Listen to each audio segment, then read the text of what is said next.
নমস্কার বন্ধুরা, village blogger জয়িতার নতুন একটি ব্লগে আপনাদের স্বাগত জানিয়ে শুরু করছি আজকের আমার দিনলিপি। এখন বেশ বেলা হয়ে গেছে, আজকে বাগানে চলে এসেছি। আমার স্নান করা, পুজো করা সবই হয়ে গেছে। রাত পোহালি মহালয়া, প্রচণ্ড আনন্দ হচ্ছে। বাড়ি যাব কালকে, তাহলে একটুখানি পার্লারেও যাব আজকে। চুলগুলো তো সাদা হয়ে গেছে, একটু ভালো করে কালার ফালার করব, একটু টুকটাক কাজ করাবো পার্লারে। তো তাহলে চলো, দেরি হয়ে যাচ্ছে কারণ আবার এসে আবার রান্না করতে হবে। পার্লারে যাই, গিয়ে একটুখানি রূপচর্চা, একটু নিজেকে প্যাম্পার করি আর কি, একটু কালার ফালার করে নিই, তারপরে ফিরে আসছি। তোমাদের বলেছিলাম না, শিউলি গাছে অনেক কুড়ি এসেছে কিন্তু ফুল ফোটেনি। আজকে কিন্তু ফুল ফুটেছে, তবে অনেক ফোটেনি, সামান্য কয়েকটা ফুটেছে, মেঝেতে পড়েছে। তোমাদের দেখাচ্ছি, দেখো, এই দেখো, সব গাছে পড়েছে, মেঝেতেও পড়েছে, তবে অনেক বেশি ফোটেনি, সামান্য কিছু ফুটেছে।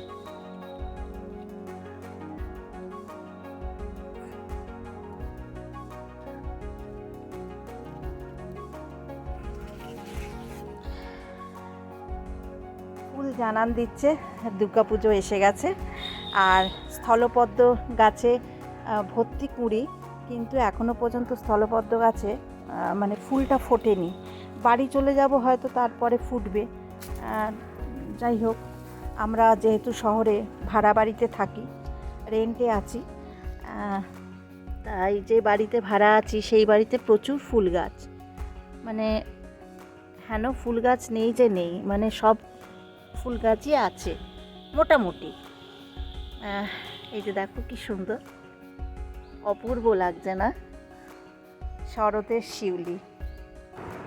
পার্লারে চলে এসেছি, এবার চুলগুলো একটুখানি কালার করব, থ্রেডিং করাবো, ব্যাস। ফেসিয়াল আমি করাই না, আর কোনো দিন করাইও নি কোনো পার্লারে। আমি ঘরোয়া পদ্ধতিতে যেটুকুনি দরকার সেইটুকুনি আমি করি। মুখ, স্কিন নিয়ে আমি খুব বেশি এক্সপেরিমেন্ট করি না। যা দিয়েছে ঠাকুর ওটা নিয়েই থাকতে চাই।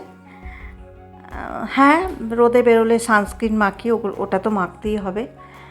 সানস্ক্রিন মাখি, এটা আমি করি, সানস্ক্রিনটা আমি ব্যবহার করি। যে হ্যাঁ, সেই নিয়ম করে প্যাক মাখা বা মুখের কিছু মাখা, ওটা আমি একদমই করি না। যাই হোক, চুলের কালার হয়ে গেছে। এবার যিনি কালার করেছেন তিনি বলছেন একটুখানি চুলে হাইলাইট করে দেবো। তা আমি ভাবলাম যে দেখি করে, একটু কোনো দিন তো করিনি হাইলাইট, তাই এবারে বললাম ঠিক আছে করে দাও, কিন্তু এমন কিছু বেশি হাইলাইট করো না, যেহেতু আমি শ্বশুরবাড়ি যাব, আর আমাদের গ্রামে শ্বশুরবাড়ি, সেখানে লোকজন দেখলে কি বলবে না বলবে, ওই জন্য বলেছি অল্পের ওপর দিয়ে করে দাও। তাই একটু হাইলাইট করে দিচ্ছেন। সত্যি পুজো এলে সবার মনের মধ্যে একটা আনন্দ আসে। রাত পোহালেই মহালয়া, কালকে আমি শ্বশুরবাড়ি চলে যাচ্ছি।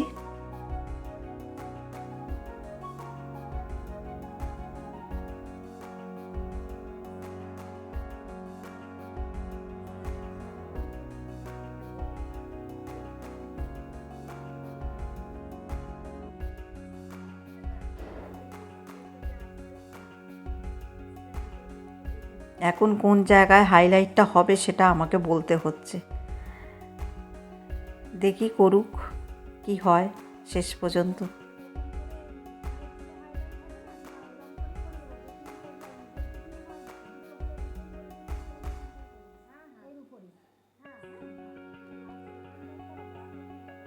পার্লারের পেছনে যদি এতটা সময় যায়, ভালো লাগে। রান্নাবান্নাও করে আসিনি, কি জানি কি খাবো দুপুরে গিয়ে।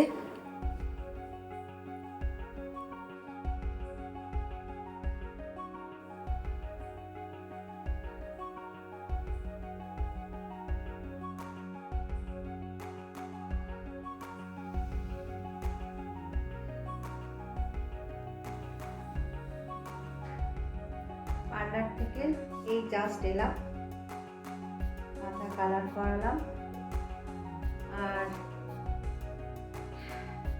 দুদিন আগে হাতে ট্যাটু করিয়েছি। কেমন লাগছে বলো।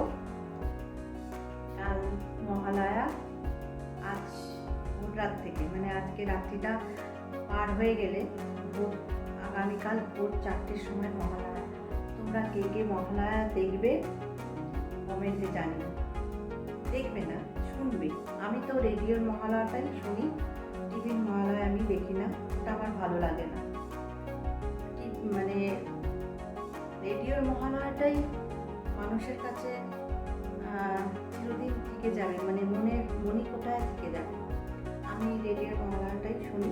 তোমরা এই রেডিওর মহালয়া শুনতে ভালোবাসো না টিভির মহালয়া দেখতে ভালোবাসো, সেটা কমেন্টে জানি। এখন সন্ধে 7:45 বাজে। রান্নাবান্না করতে হবে, খেতেও হবে। কালকে মহালয়া শুনে শ্বশুরবাড়ি যাব। শ্বশুরবাড়িতে আমাদের দুর্গাপুজো হয়, সেখানে তো বিশাল উৎসব। ভিডিওতে আসবে। কখন আমি ভিডিও আপলোড করতে পারবো আমি বলতে পারছি না, কিন্তু করব। তোমরা সবাই দেখো। আর তাহলে তাড়াতাড়ি চলো রান্নাটা করে নিই আজকে। আর কালকে সকালবেলা মহালয়া, আমার যে কি আনন্দ হচ্ছে। কালকে সকালবেলা মহালয়া শুনে চা খেয়ে শ্বশুরবাড়ির দিকে রওনা দেব। ভীষণ আনন্দ হচ্ছে। কালকে আমার ছোট যারাও আসছে হায়দ্রাবাদ থেকে, আমিও এখান থেকে যাচ্ছি।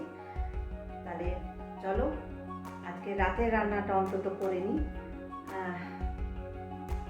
তাহলে আজকে আর ভিডিওটা কন্টিনিউ করব না। আজ আমি এখানেই শেষ করছি, কারণ পার্লারে অনেকক্ষণ বসতে হয়েছে, এই জন্য পার্লারে যেতে ইচ্ছা করে না। পার্লারে অনেকক্ষণই আমাকে বসতে হয়েছে। তারপরে কালার করতে সময় লাগে, কালার করতে সময় লাগে অনেকক্ষণ। আর শরীরে দিচ্ছে না, মনে হচ্ছে কোনো রকমে দুটো রান্না করে খেয়ে শুয়ে পড়ি। আর আমি কন্টিনিউ করতে পারবো না। তাহলে কালকে সকালবেলা তোমরা কিন্তু সবাই মহালয়া শুনো। আর যারা টিভিতে দেখো, আমি কিন্তু দেখবো না, শুনবো। আমি মহালয়া শুনবো। তাহলে আজকের মতন এখানে শেষ করছি। ভালো থেকো, নমস্কার। সবাই সুস্থ থেকো, পুজো সবাই আনন্দ করে কাটাও। আর কি, তাহলে আজকের মতন গুড নাইট।